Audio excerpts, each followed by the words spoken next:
कभी आपने गौर किया है कि हमारी जिंदगी की कुछ सबसे बड़ी परेशानियां असल में बाहर नहीं, हमारे दिमाग के अंदर चल रही होती है। किसी ने आपको एक बात कह दी, वो इंसान शायद 5 मिनट बाद उसे भूल भी गया, लेकिन आपका माइंड वही बात सुबह याद आती है, दोपहर में फिर याद आती है, और रात को सोने से पहले आप सोचते हैं, मुझे उस वक्त ऐसा जवाब देना चाहिए था।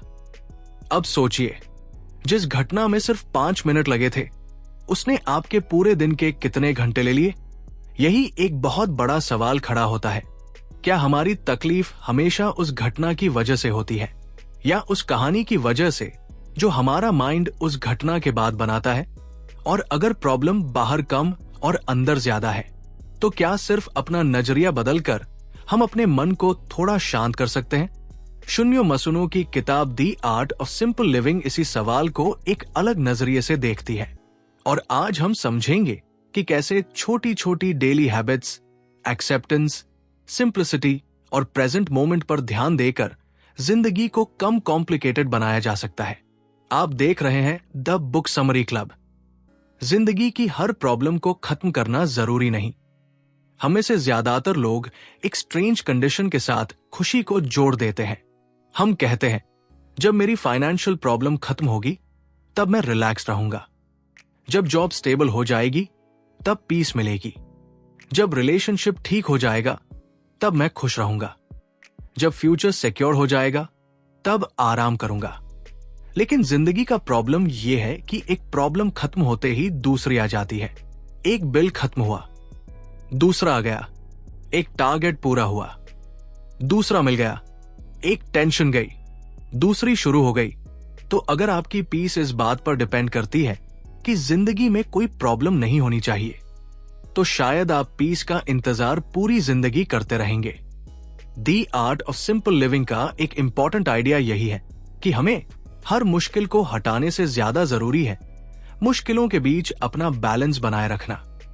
एक नाविक समुद्र की सारी वेव्स को रोक नहीं सकता, वो सिर्फ अपनी नाव संभालना सीख सकता है। वैसे ही हम जिंदगी की हर परिस्थिति कंट्रोल नहीं कर सकते, लेकिन हम ये सीख सकते हैं कि परिस्थिति आने पर हमारा रिस्पॉन्स कैसा हो। और यही फर्क धीरे धीरे स्ट्रेस और इनर काम के बीच पैदा करता है। सबसे ज्यादा स्ट्रेस किस चीज से आता है? अब एक सिंपल सिचुएशन इमेजिन कीजिए। आपने किसी दोस्त को मैसेज किया, उसने मैसेज देख लिया लेकिन रिप्लाई नहीं किया। पहले आप सोचते हैं शायद बिजी होगा, फिर आधे घंटे बाद शायद मुझसे नाराज है, कुछ देर बाद मैंने ऐसा क्या बोल दिया, और रात तक आपका माइंड पूरी कहानी तैयार कर चुका है। लेकिन एक्चुअल फैक्ट क्या है? उसने रिप्लाई नहीं किया, बस बाकी सब अजम्पशंस है। हमारा माइंड खाली जगह को कहानी से भर देता है, और अक्सर वो कहानी पॉजिटिव नहीं होती। यही वजह है कि किताब का ये विचार इतना इंपॉर्टेंट है। हर थॉट को सच मानना जरूरी नहीं है। अगर आपके माइंड में आया कुछ बुरा होने वाला है, तो इसका मतलब ये नहीं कि कुछ बुरा होने ही वाला है। वो सिर्फ एक थॉट है। आप थॉट को देख सकते हैं, बिना उसके पीछे भागे। इसे ऐसे समझिए, आसमान में बादल आता है, क्या आप उसे पकड़कर रोकते हैं? नहीं, वो आता है, कुछ देर रहता है और फिर चला जाता है। थॉट्स भी ऐसे ही है, लेकिन हम क्या करते हैं? एक नेगेटिव थॉट आया और हम उसे पकड़ लेते हैं, फिर उसके ऊपर दूसरा थॉट, फिर तीसरा, और देखते ही देखते एक छोटा थॉट एंजाइटी बन जाता है। इसलिए अगली बार जब आपका माइंड कोई डर पैदा करे, तुरंत ये मत पूछिए ये सच क्यों है, पहले पूछिए क्या ये सच है भी। सिर्फ ये छोटा सा पॉज आपको थॉट और रियलिटी के बीच थोड़ा डिस्टेंस दे सकता है। अतीत को पकड़े रखना कितना भारी है। अब उस चीज की बात करते हैं जिसे हम अक्सर छोड़ना चाहते हैं लेकिन छोड़ नहीं पाते। पास्ट। किसी ने आपको हर्ट किया, किसी ने धोखा दिया, किसी ने आपको रिजेक्ट किया, किसी ने आपके बारे में कुछ ऐसा कहा जिसे आप आज तक नहीं भूले। घटना खत्म हो चुकी है, लेकिन उसका असर आज भी चल रहा है। एक बहुत सिंपल एग्जाम्पल है, अगर आप हाथ में पानी का ग्लास 1 मिनट पकड़ते हैं तो कोई खास परेशानी नहीं होती, लेकिन वही ग्लास अगर आप लगातार कई घंटे पकड़े रहें तो हाथ दर्द करने लगेगा। ग्लास भारी नहीं हुआ, आपने उसे बहुत देर तक पकड़े रखा। हमारे इमोशनल बर्डन्स भी कई बार ऐसे ही होते हैं। प्रॉब्लम का वेट हमेशा उसकी साइज से तय नहीं होता। कई बार इस बात से तय होता है कि हम उसे कितने लंबे समय तक अपने साथ लेकर चल रहे हैं। इसीलिए फॉरगिवनेस का मतलब हमेशा सामने वाले को सही साबित करना नहीं होता। कई बार फॉरगिवनेस का मतलब होता है, मैं इस घटना को अपनी जिंदगी के बाकी हिस्से पर और कंट्रोल नहीं करने दूंगा। आप अतीत को बदल नहीं सकते, लेकिन आप ये डिसाइड कर सकते हैं कि उसे आज कितनी जगह देनी है। एक पेड़ को देखिए, पतझड़ में पुराने पत्ते गिर जाते हैं। अगर पेड़ हर पुराने पत्ते को पकड़े रहता तो नए पत्तों के लिए जगह कहां बनती। हम भी यही करते हैं, नई जिंदगी चाहते हैं, लेकिन पुराने रिजेंटमेंट को छोड़ना नहीं चाहते। नया रिलेशनशिप चाहते हैं, लेकिन पुराने हार्ट ब्रेक को साथ लेकर चलते हैं। आगे बढ़ना चाहते हैं, लेकिन पीछे की हर बात को बार बार रिविजिट करते हैं। कभी कभी जिंदगी में आगे बढ़ने के लिए नया रास्ता नहीं चाहिए होता, बस पुराना बोझ नीचे रखना पड़ता है। आपका दिन किस चीज से शुरू होता है? अब एक ऐसी छोटी हैबिट की बात करते हैं जिसका असर पूरे दिन पर पड़ सकता है। सुबह उठते ही आप सबसे पहले क्या देखते हैं? Phone, notifications, WhatsApp, Instagram, news, emails? अगर हां, तो ध्यान दीजिए, आपने अपने दिन की शुरुआत अपनी जरूरत से नहीं, दूसरों की इंफॉर्मेशन से की। आपके दिन का पहला थॉट आपका अपना नहीं था। किसी का मैसेज, किसी की पोस्ट, किसी की न्यूज, किसी का ओपिनियन, और फिर हमारा माइंड पूरा दिन रिएक्टिव मोड में रह सकता है। इसके बजाय सुबह के कुछ मिनट सिर्फ अपने लिए रखिए। फोन उठाने से पहले कुछ देर शांत बैठिए, अपनी ब्रीदिंग नोटिस कीजिए, खिड़की खोलिए, बाहर की हवा महसूस कीजिए। चाय पी रहे हैं तो उस मोमेंट में रहिए।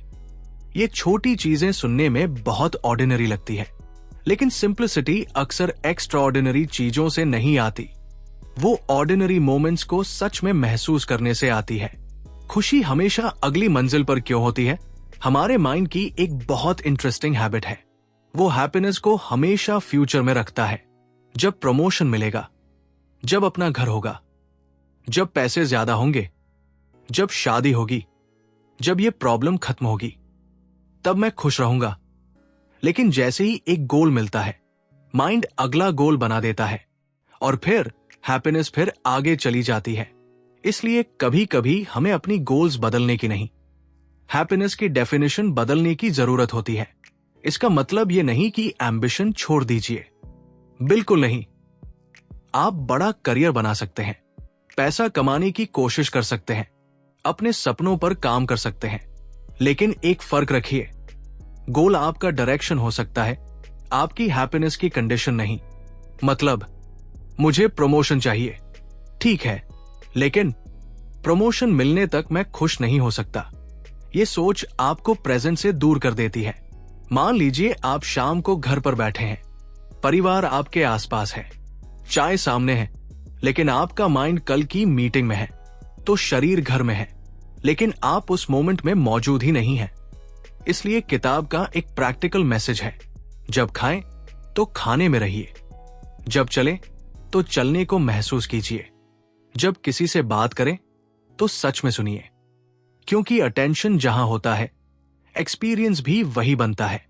कंपैरिजन आपकी हैप्पीनेस का रिमोट किसी और को दे देता है। आज कंपैरिजन पहले से कहीं ज्यादा आसान हो गया है। बस फोन खोलिए, किसी की नई कार, किसी की फॉरेन ट्रिप, किसी की शादी, किसी की प्रमोशन, किसी का बिजनेस, किसी की परफेक्ट लुकिंग लाइफ, और फिर हम अपनी जिंदगी को देखकर सोचते हैं, मैं पीछे क्यों हूं? लेकिन यहां एक इंपॉर्टेंट बात है, आप दूसरे की पूरी जिंदगी नहीं देख रहे, आप सिर्फ उसका सिलेक्टेड हिस्सा देख रहे हैं। आप उसकी सक्सेस देख रहे हैं, उसकी स्ट्रगल नहीं। आप उसकी स्माइल देख रहे हैं, उसकी चिंता नहीं। आप उसका रिजल्ट देख रहे हैं, उसके पीछे के हजारों फेलियर्स नहीं। और फिर हम अपनी पूरी जिंदगी की तुलना किसी दूसरे के बेस्ट मोमेंट से करने लगते हैं। ये कंपैरिजन कभी खत्म नहीं होगा। आज आप एक व्यक्ति से आगे निकल गए, कल कोई दूसरा आगे होगा। अगर आपकी हैप्पीनेस इस बात पर डिपेंड करती है कि आप दूसरों से ऊपर हैं, तो आपकी हैप्पीनेस हमेशा अनस्टेबल रहेगी। इसलिए कंपैरिजन का सवाल बदल दीजिए। मैं उससे आगे हूं या पीछे की जगह क्या मैं कल वाले अपने वर्जन से थोड़ा बेहतर हूं? यह सवाल आपको दूसरों की रेस से निकालकर आपकी अपनी जर्नी में वापस ले आता है। सादगी सिर्फ घर में नहीं, दिमाग में भी चाहिए। सिंपल लिविंग का मतलब सिर्फ कम सामान रखना नहीं है। आपका घर मिनिमल हो सकता है, लेकिन आपका माइंड हजारों डिजायर से भरा हो सकता है। मुझे ये चाहिए, मुझे उससे ज्यादा कमाना है, लोग मुझे पसंद करें, सब मेरी तारीफ करें, मेरी जिंदगी परफेक्ट दिखनी चाहिए। यहीं से मेंटल क्लटर शुरू होता है। जितनी ज्यादा कंडीशंस हम हैप्पीनेस के लिए रखते हैं, उतना ही डिफिकल्ट हैप्पीनेस हो जाती है। इसका मतलब ड्रीम्स छोड़ देना नहीं है। इसका मतलब है अपनी पूरी इमोशनल स्टेबिलिटी को उन ड्रीम्स के रिजल्ट पर डिपेंड मत कीजिए। आप मेहनत कीजिए, लेकिन खुद को यह मत कहिए कि जब तक मैं सफल नहीं होता तब तक मेरी जिंदगी बेकार है। आप आगे बढ़िए, लेकिन रास्ते में जीना मत भूलिए, क्योंकि हो सकता है आप जिस मंजिल के लिए 10 साल भाग रहे हों, उस दौरान आपके पास जीने के हजारों छोटे मोमेंट्स थे जिन्हें आपने नोटिस ही नहीं किया। हर चीज को पर्सनली लेना बंद कीजिए। मान लीजिए किसी ने आपके मैसेज का रिप्लाई नहीं किया। आप सोचते हैं वो मुझे इग्नोर कर रहा है। ऑफिस में किसी ने आपकी बात पर रिएक्शन नहीं दिया। आप सोचते हैं शायद मेरी बात बेकार थी। किसी ने आपकी तारीफ नहीं की। आप सोचते हैं शायद लोग मुझे पसंद नहीं करते। लेकिन क्या हर घटना आपके बारे में होती है? नहीं। दूसरे लोग भी अपनी जिंदगी में व्यस्त हैं। उनके अपने प्रॉब्लम्स हैं, उनके अपने इमोशंस हैं, उनका अपना स्ट्रेस है। कई बार हम दूसरों के बिहेवियर को अपने बारे में इंटरप्रिटेशन दे देते हैं और फिर उसी इंटरप्रिटेशन से दुखी होते हैं। इसलिए हर चीज को अपने ईगो के सेंटर से देखना बंद करना एक बड़ा रिलीफ हो सकता है। किसी ने आपको इंसल्ट किया, आप डिसाइड कर सकते हैं कि उस इंसल्ट को अगले 10 घंटे अपने माइंड में रिपीट करना है या उसे वही छोड़ देना है। हर ओपिनियन का जवाब देना जरूरी नहीं। हर क्रिटिसिज्म को डिफेंड करना जरूरी नहीं। हर व्यक्ति को कॉन्विंस करना जरूरी नहीं। आपकी पीस हर आर्ग्यूमेंट जीतने से ज्यादा वैल्यूबल हो सकती है। ना कहना क्यों जरूरी है? बहुत से लोग स्ट्रेस इसलिए नहीं लेते क्योंकि उनके पास बहुत ज्यादा काम है। वो स्ट्रेस इसलिए लेते हैं क्योंकि उन्होंने बहुत ज्यादा चीजों के लिए हाँ कह दिया है। फ्रेंड ने बुलाया, हाँ। ऑफिस में एक्स्ट्रा काम आया, हाँ। किसी ने फेवर मांगा, हाँ। किसी को आपकी जरूरत है, हाँ। और धीरे धीरे दिन का पूरा टाइम दूसरों के लिए चला जाता है। फिर आपके पास खुद के लिए कुछ नहीं बचता। यहां नो एक नेगेटिव वर्ड नहीं है। कई बार नो आपकी बाउंड्रीज को प्रोटेक्ट करता है। हर इनविटेशन एक्सेप्ट करना जरूरी नहीं। हर रिक्वेस्ट पूरी करना जरूरी नहीं। हर व्यक्ति को खुश रखना आपकी रिस्पॉन्सिबिलिटी नहीं है। एक सिंपल सेंटेंस आपकी जिंदगी को बहुत हल्का कर सकता है। अभी मैं ये नहीं कर पाऊंगा। आपको हर बार लंबी एक्सप्लेनेशन देने की जरूरत भी नहीं, क्योंकि हर यस के साथ सिर्फ आपका समय नहीं जाता, आपकी एनर्जी भी जाती है। और एनर्जी वापस आना हमेशा आसान नहीं होता। चेंज से लड़ना बंद कीजिए। जिंदगी की सबसे निश्चित चीजों में से एक है चेंज। जो आज है हमेशा वैसा नहीं रहेगा। जॉब बदल सकती है, रिलेशनशिप बदल सकता है, लोग बदल सकते हैं, आपकी प्रायोरिटीज बदल सकती है, आप खुद बदलेंगे। लेकिन हमारा माइंड चाहता है कि सब कुछ परमानेंट रहे। यहीं से रेजिस्टेंस पैदा होता है। हम सोचते हैं ऐसा क्यों बदल गया? लेकिन प्रकृति में कुछ भी परमानेंटली सैम नहीं रहता। मौसम बदलता है, पेड़ के पत्ते बदलते हैं, दिन रात में बदलता है और फिर रात दोबारा दिन में। चेंज कोई एक्सेप्शन नहीं है, चेंज ही लाइफ का हिस्सा है। इसलिए जब कोई सिचुएशन बदलती है तो हर बार ये पूछना, ये मेरे साथ क्यों हुआ? शायद आपको ज्यादा मदद ना करे, इसके बजाय पूछिए, अब इस नई रियलिटी में मेरा अगला सही कदम क्या है? ये सवाल आपको विक्टिम मोड से एक्शन मोड में ला सकता है। अपने आप से पूछिए, आज ऐसा क्या हुआ जिसके लिए मैं थैंकफुल हूं? शायद कुछ बड़ा नहीं हुआ, शायद सिर्फ किसी दोस्त से बात हुई, शायद परिवार के साथ खाना खाया, शायद आज वेदर अच्छा था, शायद आपने अपना कोई काम पूरा किया, शायद आपको कुछ देर अकेले बैठने का मौका मिला। ये प्रैक्टिस आपकी प्रॉब्लम्स को मैजिकली खत्म नहीं करेगी, लेकिन ये आपके अटेंशन की डायरेक्शन बदल सकती है। एंजाइटी बार बार पूछती है, मेरे पास क्या नहीं है? ग्रैटिट्यूड पूछती है, मेरे पास अभी क्या है? और ये डिफरेंस छोटा लगता है, लेकिन सोचिए अगर आपका माइंड रोज सिर्फ कमी खोजने की प्रैक्टिस करे तो कैसा महसूस होगा? और अगर वही माइंड रोज कुछ अच्छी चीजें नोटिस करने की प्रैक्टिस करे, धीरे धीरे आपका अटेंशन ट्रेन हो सकता है। इसलिए ग्रैटिट्यूड का मतलब ये नहीं कि प्रॉब्लम्स को इग्नोर करो, मतलब सिर्फ इतना है, प्रॉब्लम के साथ साथ लाइफ में जो ठीक है उसे भी देखो। जिंदगी को जीतना नहीं, उसके साथ चलना सीखिए। एक नदी के रास्ते में पत्थर आ जाए तो नदी पत्थर को देखकर रुक नहीं जाती, वो रास्ता बदलती है, कहीं तेज बहती है, कहीं धीमी, कहीं मुड़ती है, लेकिन आगे बढ़ती रहती है। हमारी जिंदगी में भी हर प्रॉब्लम के लिए एक ही रिस्पॉन्स नहीं हो सकता।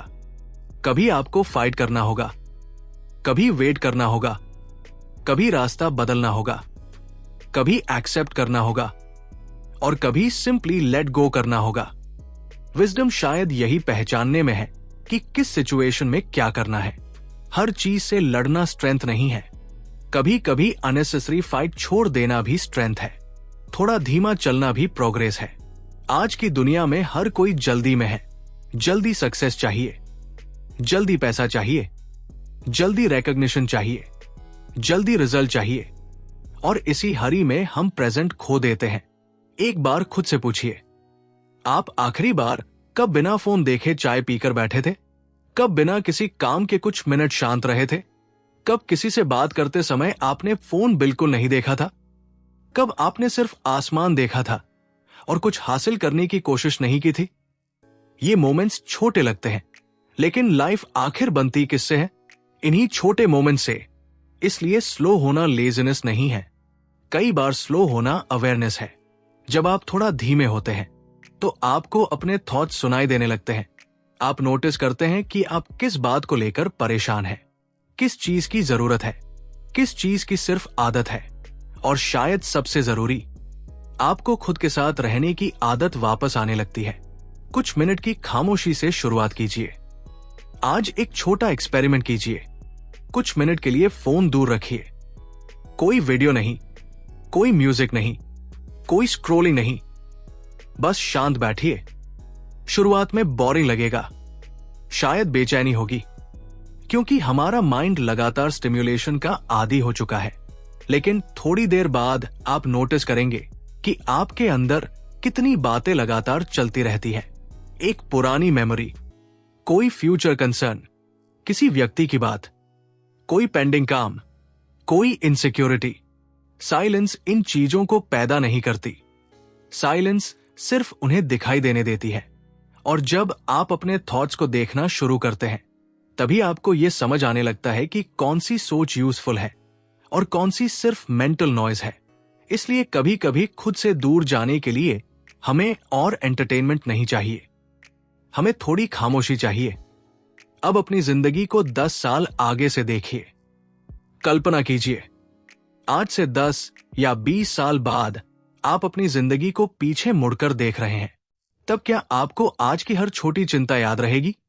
क्या आपको याद रहेगा कि किसने मैसेज का रिप्लाई कितनी देर से किया था? किसने मीटिंग में आपकी बात पसंद नहीं की थी?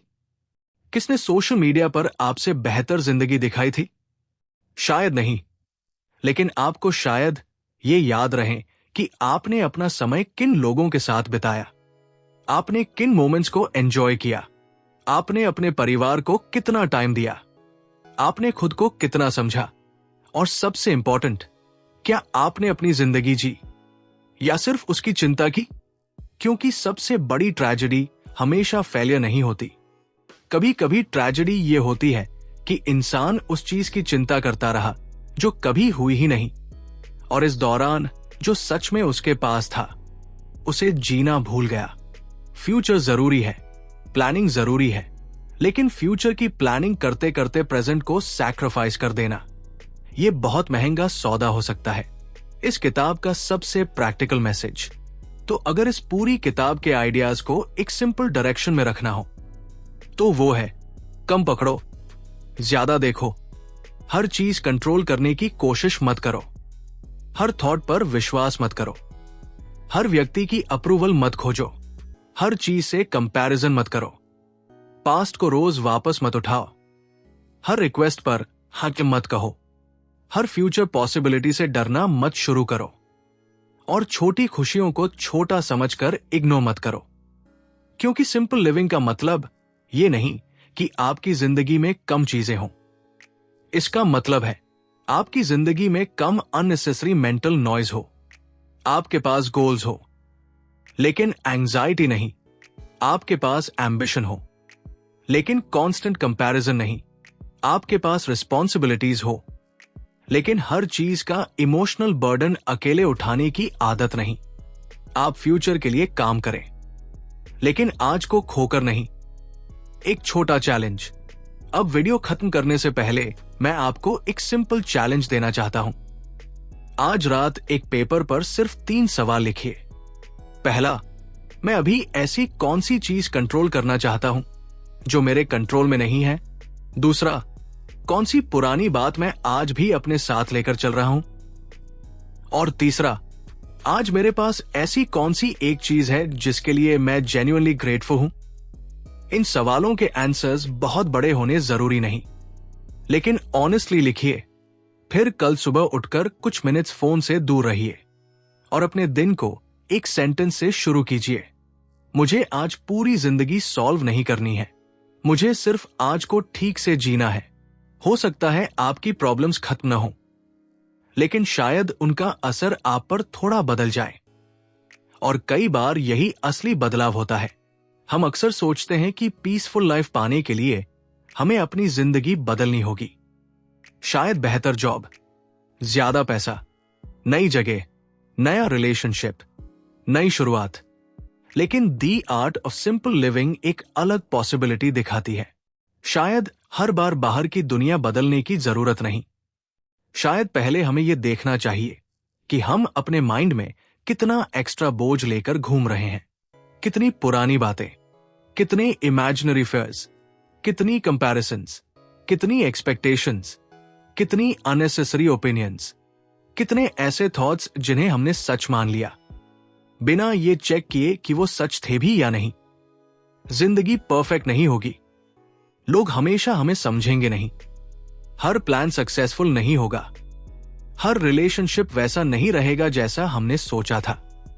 लेकिन फिर भी एक शांत मन के साथ वही जिंदगी अलग महसूस हो सकती है।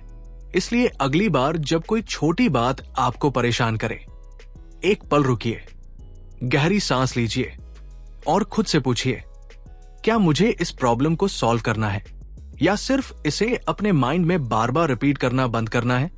हो सकता है आपका जवाब आपको एक ऐसी फ्रीडम दे जिसे आप बाहर की दुनिया में बहुत समय से खोज रहे थे। अब आप बताइए, अगर आपको मेंटल पीस के लिए सिर्फ एक चीज छोड़नी हो, ओवरथिंकिंग, कंपैरिजन, दूसरों की अप्रूवल या पास्ट की कोई पुरानी बात, तो आप क्या छोड़ना चाहेंगे? कमेंट में अपना आंसर जरूर लिखिए।